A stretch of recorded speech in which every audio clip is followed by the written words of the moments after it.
To be is to do.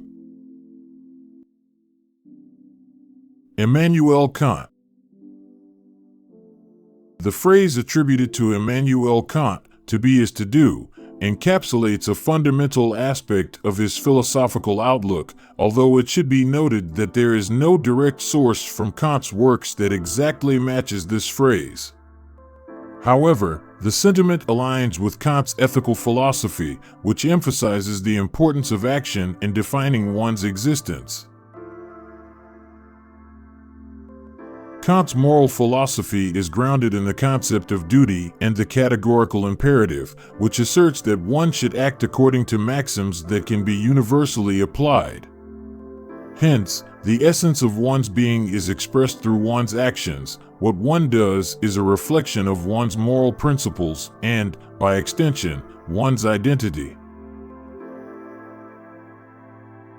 The phrase suggests that existence is not merely a passive state, but an active engagement with the world through moral actions.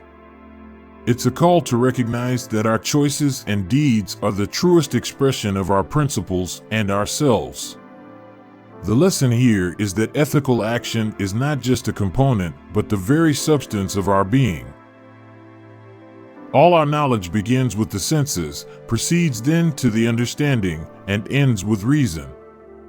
There is nothing higher than reason. Immanuel Kant held that reason is the ultimate authority in the quest for knowledge. It is the faculty that allows humans to comprehend the fundamental nature of reality beyond what is immediately available to the senses and understanding.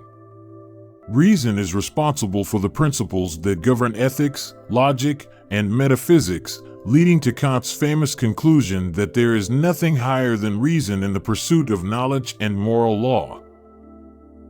Click subscribe to this channel to get more valuable quotes from the legends.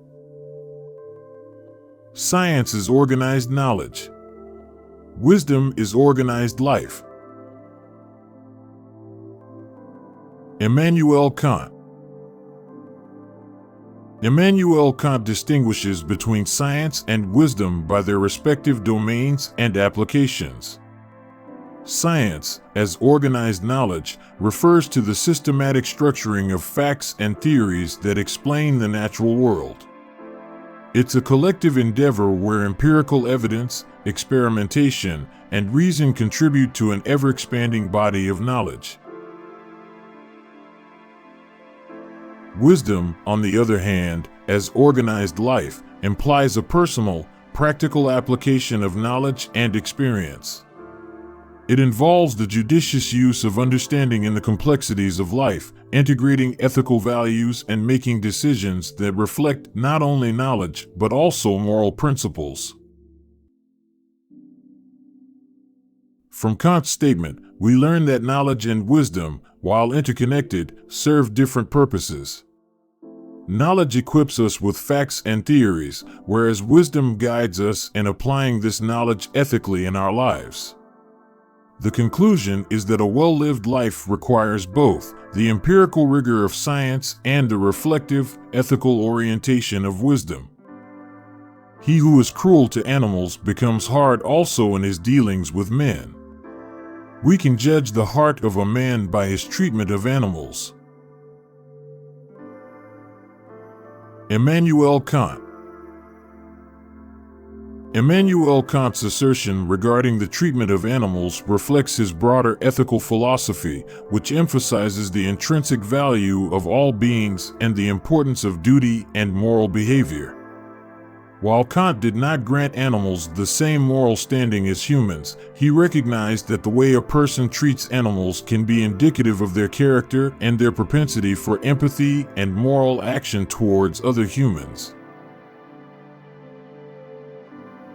The quote suggests that cruelty towards animals reveals a lack of compassion and can desensitize an individual to suffering, potentially leading to hard-heartedness in interactions with humans.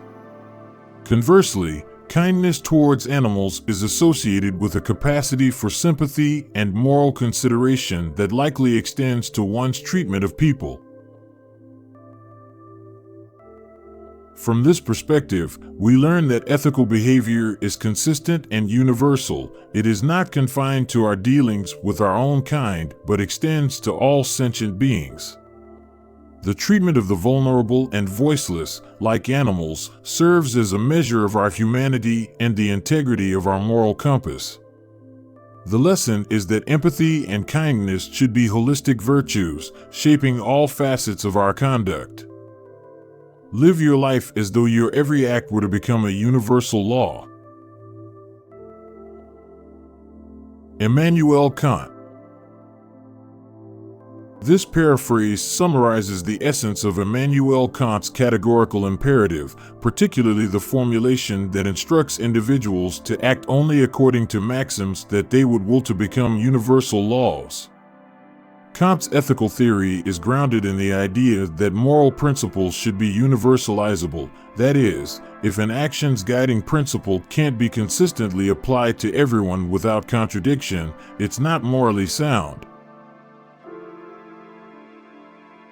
The statement serves as a guide for personal behavior, suggesting that one's actions should be undertaken with consideration of their potential as a standard for all. It implies a rigorous self-examination of motives and decisions, ensuring that one's actions are not only suitable for oneself, but could be adopted by everyone without resulting in a world that's logically or morally untenable. We learn from this that moral living requires consistency, impartiality, and a concern for the broader implications of our actions. The lesson is that ethical behavior is not situational but arises from principles that must withstand the scrutiny of universal application. Happiness is not an ideal of reason, but of imagination. Immanuel Kant. This quote by Immanuel Kant touches on the distinction between reason and imagination within the pursuit of happiness. Kant suggests that happiness is not something that can be deduced or calculated through reason alone. Reason is associated with universal principles and the objective determination of duty, whereas happiness is subjective and varies from person to person. Imagination, in contrast, plays a role in envisioning what happiness means for each individual, crafting personal ideals and aspirations that lead to a state of contentment. This process is not strictly rational because it involves personal desires, emotions, and the unique capacity to conjure images of what could be, rather than what is. The insight we gain from Kant's statement is that while reason can guide our moral choices, it is the imagination that fuels our conception of happiness. The lesson is recognizing that happiness is a personal construct, shaped by our desires and dreams, and is not necessarily found within the realm of objective reasoning or universal law. What can I know? What ought I to do? What can I hope? Immanuel Kant. Kant's questions encapsulate the essence of critical philosophy. What can I know acknowledges cognitive constraints while advocating for the rigorous use of reason to discern the nature of reality. It implies that while empirical knowledge is limited, rational inquiry can provide a structured comprehension of our world. What ought I to do reflects Kant's moral philosophy, where actions are evaluated by their alignment with universal moral laws, not by their outcomes. This question underscores an ethical framework where duty and intention are paramount. What can I hope links epistemology and morality to our anticipations for the future. It suggests that hope is not just wishful thinking but is intertwined with what is justifiable through knowledge and moral action. These questions guide us to a disciplined inquiry, ethical living, and rational optimism. The overarching lesson is to live reflectively, with an awareness of our limitations and potential. Always recognize that human individuals are ends, and do not use them as means to your end. Immanuel Kant. This statement encapsulates Kant's ethical imperative that individuals should always be treated with inherent worth and dignity, and never merely as tools to achieve someone else's goals. It reflects his deontological framework, which posits that certain actions are morally required, forbidden, or permitted based on a system of duties. In this context, viewing individuals as ends means recognizing them as autonomous beings with their own goals and values, deserving of respect and moral consideration. Conversely, using people as means to an end involves manipulating or exploiting them to serve one's own purposes without regard for their well-being or consent. The underlying insight is the intrinsic value of human life and the moral obligation to uphold this value in our interactions. The lesson is that ethical behavior demands we respect each person's autonomy and never reduce individuals to mere instruments for personal gain, highlighting the importance of intention and motive in ethical decision-making. Thoughts without content are empty, intuitions without concepts are blind. Immanuel Kant. This statement from Kant's Critique of Pure Reason underscores the interdependence of sensory experience, intuition, and intellectual understanding, concepts, in the formation of knowledge. Kant argues that intuitions are the raw data of sensory experience, which are necessary for knowledge, but without the organizing principles of concepts, they remain undifferentiated and meaningless. Conversely, concepts are the mental frameworks we use to structure and interpret our experiences, but without the grounding in actual experience, content, they lack substance and relevance to the real world. Kant's insight here is foundational for his epistemology, which bridges the gap between rationalism, which emphasizes the role of reason and concepts, and empiricism, which emphasizes the role of sensory experience. The lesson is that both sensory input and conceptual understanding are required for meaningful knowledge. One cannot function without the other. This duality is essential for the critical examination of our cognitive processes and the limits of our understanding. Ingratitude is the essence of vileness. Immanuel Kant. Kant's declaration on ingratitude highlights moral repugnance toward the failure to acknowledge and reciprocate acts of kindness and generosity. Ingratitude, according to Kant, is not just a minor social faux pas, but a fundamental moral failing that reflects a person's character. It represents a denial of the goodwill shown by others and a breach of the implicit moral duty to recognize and appreciate the contributions of others to our well-being.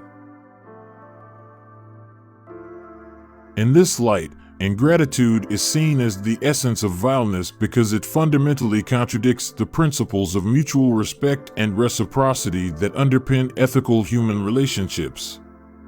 It signifies a self-centeredness that undermines social bonds and disregards the inherent value of others, which Kant places at the core of ethical behavior.